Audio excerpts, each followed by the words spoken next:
کہ ہم نے کفر رب کی مشیت سے کیا ہے، فہو راضٍ بہ، تو رب راضی ہے. یہ ہے دھاندلی کہ مشیت اور رضا کو جوائنٹ کیا، لازم و ملزوم کیا. مشیت ہے تو پھر رضا بھی ہے. فہو راضٍ بہ، وہ راضی ہے. فکیف تقول یا محمد انا نعذب علی شیء، اے نبی تم کیوں پھر ہمیں عذاب کی دھمکیاں دیتے ہو؟ جب رب ہم پہ راضی ہے تم عذاب کا ہمیں کیوں کہتے ہو؟ دیکھو مکہ کے مشرک اور پارٹی رب کی بننا چاہتے ہیں کہ رب ہمارا ہے، تم ہمیں دھمکیاں دیتے ہو، ہمیں کیسے عذاب ہوگا اس چیز پر جو رب نے ہمارے لیے پسند کی ہوئی ہے. جس وقت انہوں نے یہ بیان کیا تو خلاصہ کیا نکلا ان کی گفتگو کا؟ خلاصہ یہ نکلا ان کا دعویٰ تھا جہاں مشیت ہوتی ہے وہاں رضا بھی ہوتی ہے.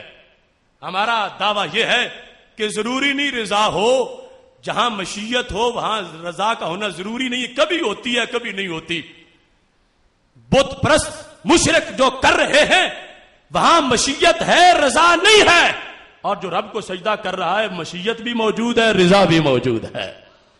تو جس طرح اب خلاصہ سمجھنا، جس طرح مکہ کے مشرکوں نے، اس وقت کے مشرکین نے یہ دعویٰ کیا کہ جہاں مشیت ہوتی ہے وہاں رضا بھی ہوتی ہے، اور اپنی غلط سوچ کو سرکار کے مقابلے میں پیش کیا، ایسے ہی ان ظالموں نے اذن کے ساتھ رضا کو اٹیچ کر کے یہ بتانا چاہا جہاں اذن ہوتا ہے وہاں رضا بھی ہوتی ہے. میں کہتا ہوں ظالموں جھوٹ ہے، اذن ہو کبھی رضا ہوتی ہے کبھی رضا نہیں ہوتی. اگر جادوگر ہے اذن ہے رضا نہیں ہے، داتا صاحب ہے اذن بھی ہے رضا بھی ہے. تو میں نے قرآن سے ثابت کر دیا. توبہ کریں یہ سوچ سے، ورنہ ہم بھی وہ لفظ بولنا شروع کر دیں گے ان کے بارے میں. یہ بات بات پر امت توحید کو ابو جال سے بڑا مشرک کہنے والے اپنی سوچ کی جڑوں کو دیکھو، اس کو کس سوچ کی کس فکر نے پانی دیا ہے. میں نے قرآن کی 5 آیات پیش کر کے ان کی اس منحوس سوچ کو جو اذن اللہ کی آیت میرے مقابلے میں پیش کر کے یہ چاہتے تھے کہ داتا صاحب، خواجہ صاحب، بابا صاحب اور غوث پاک پر جادوگروں کے جملے اٹیچ کیے جائیں، میں نے قرآن سے ثابت کیا ہے جادوگروں کا اذن اور ہے اور اللہ والوں کے لیے اذن اور ہے. محتشم سامعین حضرات، اذن کے ساتھ کبھی رضا ہوتی ہے کبھی رضا نہیں ہوتی. جو مصیبت پہنچے اللہ کی اذن سے ہے، اذن ہے مگر رضا نہیں ہے. احد میں زخم لگے صحابہ کو، اذن ہے مگر اللہ کی رضا نہیں ہے، اذن ہے مگر اللہ کی رضا نہیں ہے. جادوگر نفع دیں، فائدہ دیں یا نقصان دیں، جادوگر فائدہ دیں اپنے جادو سے، نقصان نہیں دینے والے اپنے جادو سے، مگر اللہ کی اذن کے ساتھ. اذن ہے مگر رضا نہیں ہے. اور جو اللہ والوں کا اذن ہے یہاں اذن بھی موجود ہے اور رضا بھی موجود ہے. تو جو اللہ والوں کے اذن کو ان جادوگروں کے اذن کے ساتھ ملائے، یہ وہی ہے کہ جس طرح وہاں پر مکے کے مشرک کہہ رہے تھے کہ چونکہ مشیت رب کی ہے تو جیسے نماز میں اس کی مشیت ہے بتوں کے سجدے میں بھی مشیت ہے، اگر اس کو نماز پسند ہے تو پھر سجدے کیوں بتوں کے پسند نہیں ہے. جس طرح وہ دھاندلی کر رہے تھے ایسے ہی آج انہوں نے دھاندلی کی، چھپی ہوئی تھی. اچھا ہوا ان کے خطیب نے میرے مقابلے میں دلیل پیش کر کے مجمع کو کہا اب جواب نہیں آئے گا تو میں جواب دے رہا ہوں. سورج مغرب سے طلوع ہو سکتا ہے، جب تک توبہ نہ کریں اس وقت تک ابو جہلیت کا الزام واپس نہیں آئے گا. محتشم سامعین حضرات، اس قرآن میں سب کچھ ہے. جہاں جہاں چلیں گے اس سے آگے انشاءاللہ ہم پہنچیں گے، اور جہاں سے بات کریں گے جو واہیات ہیں، لغویات ہیں، ان کی طرف توجہ نہیں. ہمیں 1000 گالی دیں یا لاکھ، ہمیں فخر ہے کہ ہمیں باطل پرست گالیاں دیتے ہیں، لیکن جو اگر کوئی دلیل دیں گے اس دلیل کے لحاظ سے جو تقاضا ہے وہ تقاضا پورا کریں گے انشاءاللہ.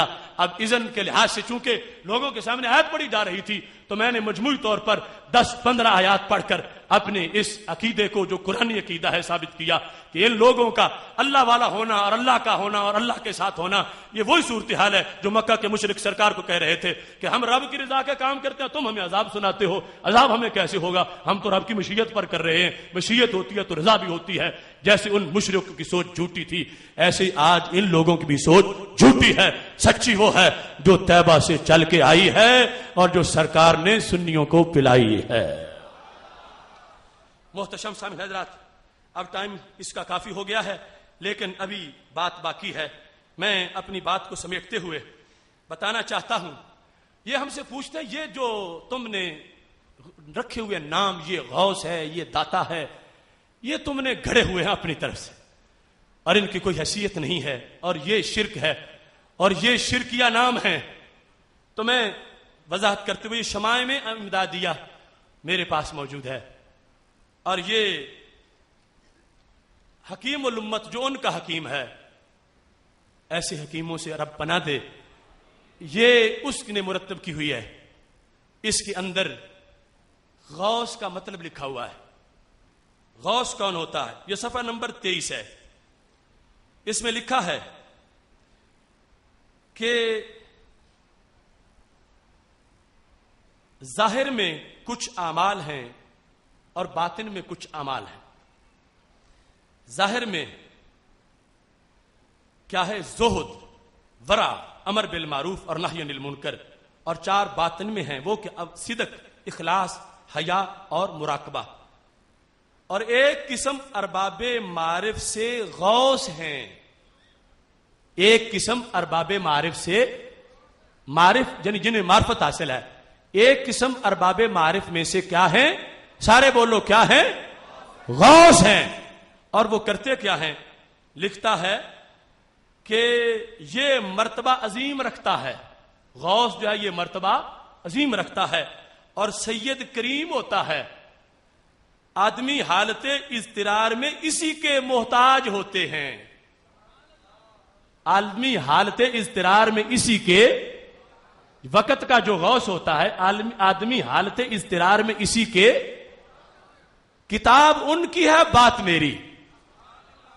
غوث کی تعریف کہ جو معمولی مرتبہ نہیں، بہت بڑا مرتبہ ہوتا ہے، اور مشکل کشائی کے لحاظ سے کہا کہ آدمی حالت اضطرار میں اسی کے محتاج ہوتے ہیں، اور اظہار علوم اور اسرار مکنونہ اس سے چاہتے ہیں اور طلب دعا اس سے کرتے ہیں، اور وہ مستجاب الدعوات ہوتے ہیں، اور وہ اس قسم کا آدمی ہے کہ حدیث صحیح ہے، لو اقسم علی اللہ لابرہ کا مصداق ہوتا ہے، یعنی اگر کسی بات پر قسم کھا لے تو اللہ اس کی بات کو پورا کر دیتا ہے۔ یہ غوث کی شان ہے۔ تو ہم سے پوچھتے، اپنے بڑوں سے جا کے پوچھیں کہ تم نے غوث کہاں سے سمجھا اور تمہارے نزدیک یہ غوث کہاں سے آ گیا، اور اس کی تعریف تم نے لکھی ہے کہ جو حاجتیں پوری کرے۔ بندے محتاج ہوتے ہیں اور غوث حاجتیں پوری کرتا ہے۔ تو اس واسطے اگر یہ اپنے گھر دیکھیں تو پھر بھی ان کو تصویر نظر آئے گی اور پھر بھی سوچ ہوگی۔ اصل میں یہ گمراہی کی سپیڈ میں بڑے تیز ہوتے جا رہے ہیں، اور یہ ان کی کتابیں اس لحاظ سے آپ دیکھ سکتے ہیں۔ اب یہ میرے پاس فتح الملم ہے، صحیح مسلم شریف کی شرح، اس جلد ثانی کے اندر جو شبیر احمد عثمانی نے شرح کی ہوئی ہے، فتح الملم، اس کی یہ جلد ثانی ہے۔ توجہ کریں، جلد ثانی فتح الملم، اس کے اندر یہ جو ہم نے برکت تبرکات کے موضوع بیان کیے قسطوں میں، ان کے لحاظ سے تذکرہ موجود ہے، اور 223 صفحہ فتح الملم کا جو ہے، 223 صفحہ، توجہ کرنا، 223 صفحہ۔ آج ہر برکت اور تبرک کی نشانی مٹائی گئی، اور ایک وقت تھا کہ وہاں کے مفتیوں سے شبیر احمد عثمانی نے جا کے مناظرہ کیا، اور اس مناظرے کا اس عربی کتاب کے اندر ذکر کیا ہے، اور دلیلیں وہ ہیں جو ہماری ہیں، اور وہاں جا کر اس میں یہ لکھا ہے،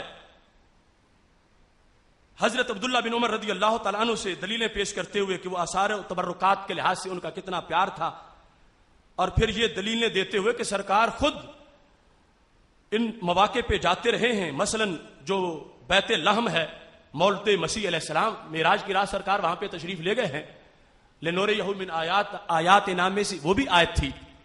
اس کو لکھنے کے بعد کہتا ہے فہذہ النصوص کلھا تدل علی مشروعیت التبرک بآثار صالحین۔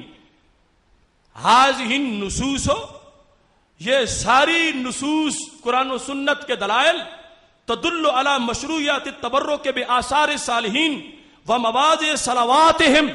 اس سے پتہ چلتا ہے رب کا بندہ جہاں بیٹھ جائے جگہ میں بھی برکت ہوتی ہے. یہ ساری دلیلیں پیش کر کے کہتا ہے کہ اسے ثابت ہوا کہ رب کے بندے جہاں بیٹھے وہاں جگہ میں بھی برکت آ جاتی ہے. اس کے ساتھ وَإِذَا خَلَا مِنْ غُلُوبِ الْغَالِينَ وَتَعَمُّقِ الْمُتَعَمِّقِينَ، فرمایا غلوف نہ ہو، برکت وہاں پہ ضرور آ جاتی ہے. کہتا وَقَدْ تَكَلَّمْنَا مَعَ السُّلْطَانِ عبد العزیز، ہم نے سلطان عبد العزیز سے اس بارے میں جا کے بحث کی جس نے نبی علیہ السلام کے تبرکات کو مٹایا، اور اس سلسلے میں وہاں سے فتوے داغے گئے. یہ دیوبند کا شبیر احمد عثمانی اس فتح الملم کے 223 صفحے پہ لکھ رہا ہے اور کہتا ہم نے جا کر ان سے اس سلسلے میں بات کی. ما آل سعود و ما اکبر علماء النجود، آل سعود سے اور نجود سے، شکر ہے یہود نہیں کہہ دیا، کہ ان سے جا کر ہم نے گفتگو کی. اور پھر کیا ہوا، ان علماء کا نام لکھا بالخصوص عبداللہ کا، اور کہا کہ یہ بات کس کی ہے. فی سنت 44 و 300 بعد الف، یعنی 1344 ہجری کی بات ہے. اب 1432 ہجری ہے تو یہ بات ہے 1344 ہجری کی. سلطان عبد العزیز سے جا کر بحث کی شبیر احمد عثمانی نے اور ان کے مولویوں کے ساتھ. کیوں؟ کہتا ہے ہم ان کی جو جمعیت علماء ہند کی طرف سے ہم گئے تھے اور معتمر عالم اسلامی کے ہم مہمان تھے، ہم وہاں ٹھہرے ہوئے تھے، ہم نے وہاں کے مفتیوں سے اور سلطان سے کھول کے بات کی. وَأَرَدْنَا عَلَيْهِمْ هَذِهِ الْآثَارَ الَّتِي تَدُلُّ عَلَى نَفْيِ قَوْلِهِمْ، ہم نے ان کے سامنے دلیلیں دی کہ جو تمہارا مذہب ہے جھوٹ ہے. عَلَى نَفْيِ قَوْلِهِمْ، جو تم کہتے ہو برکت تبرک لینا آثار سے یہ شرک ہے، یہ جھوٹ ہے، یہ بات صحیح نہیں ہے. چونکہ یہ دلیلیں ہمارے پاس ہیں کہ حضرت عبداللہ بن عمر رضی اللہ تعالیٰ عنہ اگر مدینہ شریف سے مکہ شریف جاتے ہوئے وہ جگہ ڈھونڈ کے نماز پڑھتے ہیں کہ جہاں سرکار نے کبھی پڑھی تھی، تو وہ شرک نہیں کر رہے، وہ اسلام کا پیغام پہنچا رہے ہیں. یہ ساری دلیلیں جس وقت سلطان عبد العزیز اور وہاں کے مفتیوں کے سامنے شبیر احمد عثمانی کے گروپ نے پیش کی، تو جواب میں یہ لکھتا ہے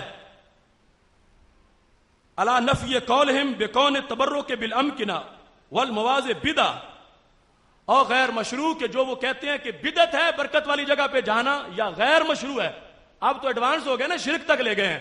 شروع میں بدعت کا لیول تھا، بدعت اور غیر مشروع. تو ہم نے کہا تم بدعت کہتے ہو، غیر مشروع کہتے ہو، صحابہ اس کو دین کہتے ہیں، تمہاری بات مانے یا صحابہ کی بات مانے. یہ جھگڑ گیا. آج تو اس کی ضروریت بھی پیچھے ریالوں کی وجہ سے ادھر مل گئی ہے، لیکن اس وقت جھگڑا ضرور کیا اور کہا کہ یہ تم اس کو بدعت کیوں کہتے ہو. یہ باقاعدہ احتجاج سلطان سے کیا. تو جواب کیا آیا؟ کہتا ہے فلم یاتو بے جواب شاف، ہمیں کوئی جواب نہیں دے سکے. وہاں کے مفتی جو ابتدائی مفتی تھے اس فتنہ کے، ان میں سے کوئی جواب نہیں دے سکے. سوال معارضات بے قصۃ قطع شجرہ، صرف وہ جو بیت رضوان والا درخت ہے نا اس کی بات کرتے تھے کہ وہ حضرت عمر رضی اللہ تعالیٰ نے کاٹ دیا تھا، باقی ان کے پلے کوئی جواب نہیں تھا. یہ کون کہتا ہے؟ دیوبند کا شبیر احمد عثمانی. اور ان کی کتاب کا جو صفحہ میں نے بیان کیا اس پہ لکھا، یعنی سیخ پا ہوا یہاں کا ضمیر اس طرح کا بھی وہاں جا کے جھگڑا کیا کہ تم جس کو بدعت کہتے ہو بدعت نہیں ہے، تم جس کو غیر مشروع کہہ رہے ہو غیر مشروع نہیں بلکہ مشروع ہے، کیونکہ صحابہ کا دین ہے. جواب دو ان دلیلوں کا. تو کہتے کوئی جواب ان کا نہیں تھا، بس بار بار یہی کہتے تھے کہ حضرت عمر رضی اللہ تعالیٰ عنہ نے وہ صلح حدیبیہ والا درخت کاٹ دیا تھا، تو اس بات سے ہم نے سارے مزارات بھی گرا دیے ہیں، سارے آثار بھی، یہی کرتے تھے. تو ہم نے جتنی دلیلیں دی ان دلیلوں کا ان کے پاس کوئی جواب نہیں تھا. اور شبیر احمد عثمانی نے لکھا یہ جو حضرت عمر والی بات ہے، التی رواہ ابن سعد فی الطبقات من طریق نافع عن عمر وہوا ما کون منقطع. شبیر عثمانی کہتا ہے یہ تو بات ہی منقطع ہے، اس کی تو سند ہی ثابت نہیں. وہ حدیبیہ والے درخت کے کاٹے جانے کا تذکرہ جہاں ہے، شبیر عثمانی کہتا ہے یہ منقطع ہے، یہ متصل نہیں ہے. اس واسطے اس کو ہمارے متصل دلائل کا جواب نہیں کہا جا سکتا. اور ساتھ ہی یہ بھی کہا لأن ليس من المرفوع بل هو اجتهاد من عمر وفعله لمصلحة رعاها. فرمایا یہ قول رسول علیہ السلام نہیں ہے،